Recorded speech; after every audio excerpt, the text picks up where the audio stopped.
Hello guys, आज हम explain करेंगे पार्ट 10 जिसमें हलील जैनब को वार्न करता है कि अगर जैनब की फैमिली गेस्ट को सर्व नहीं करेगी तो वो जैनब को पुलिस के हवाले कर देगा। लेकिन जैनब हलील की बात को इनकार कर देती है, जिससे हलील गुस्से में कहता है कि जैसा मैंने कहा है वैसा करो वरना तुम्हारे लिए बहुत महंगा पड़ेगा। तभी वहाँ जैमिल आकर बताता है कि बाहर आग लग गई है जिसको बुझाने में जैनब की फैमिली ने उसकी मदद की है। जैनब हलील से कहती है कि मेरी फैमिली को किचन के काम करने दो, बाकी काम मैं कर लूंगी।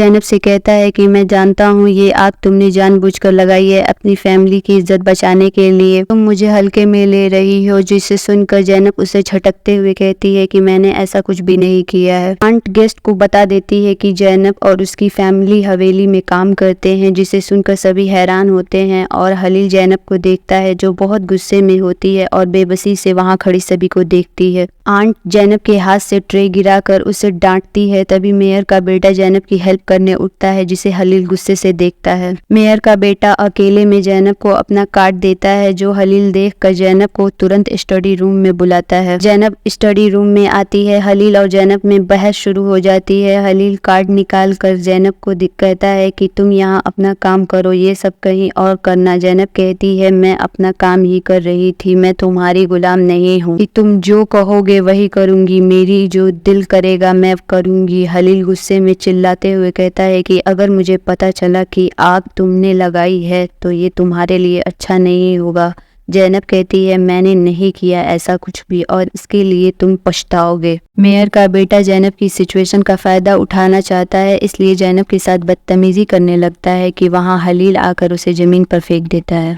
वो हलील को धमकी देता है। हलील उसे हवेली से जाने को कहता है। हलील जैनब के कपड़े और बाल सही करता है, आंसू पोंछता है और उसे ऐसे लोगों से दूर रहने को कहता है। जैनब उसे थैंक्स कहती है। हलील जैनब को रोते देखकर उसे समझाता है कि बुरा समय बीत गया है, तुम्हें उसके बारे में नहीं सोचना चाहिए, बल्कि तुम्हें खुद को ऐसे लोगों से लड़ने के लिए हमेशा तैयार होना चाहिए। अगर तुम ऐसे ही नरम दिल रही तो तुम्हें ही पछताना पड़ेगा, तो मौके के हिसाब से रहो, समझी। अब तुम मुझे रोते हुए मत दिख जाना। जैनब हलील को ताना देती है कि अब तुम भी आगे बढ़ जाओ और वहाँ से चली जाती है। हलील चुपचाप उसे खड़ा देखता रह जाता है। जैनब के फोन पर कॉल आती है, जिससे जैनब घबरा जाती है। तभी वहाँ हलील आ जाता है। जल्दबाजी में फोन गिर जाता है, दोनों उठाते हैं। जैनब फोन ले लेती है। एक बार फिर हलील जैनब से आग लगाने वाली इंसिडेंट को कबूल करने के लिए कहता है, जिसे जैनब मना कर देती है कि वो नहीं जानती। हलील कहता है ठीक है, कल पुलिस आएगी तो पता लग जाएगा। जैनब कहती है ये अच्छा है। हलील एरन से मेयर के बेटे की इंफॉर्मेशन निकालने को कहता है। जैमिल जैनब को बता देता है कि आग उसने लगाई थी। जैनब जैमिल को मना कर देती है किसी से बताने को। उनकी बातें आंट सुन लेती है और जैनब को ब्लैकमेल करती है कि हलील से कहो आग तुमने लगाई है। जैमिल हलील से सच्चाई बताने वाला होता है कि जैनब आकर हलील की चाय गिरा देती है और जैमिल को वहां से हटा देती है और हलील का हाथ साफ करने लगती है। आंट एक आदमी को लेकर हलील के पास आती है और हलील गुस्से से जैनब के पास आकर उसे वायर दिखाते हुए खींच कर ले जाता है और जैनब से पूछता है कि सच क्या है। जैनब एक्सेप्ट कर लेती है कि उसने ही आग लगाई थी। हलील जैनब से बोलता है मैं तुम्हें कितना इनोसेंट समझता था, लेकिन तुम कितनी बुरी हो। तभी वहाँ गुलहान आकर बताती है कि बाहर पुलिस आई है,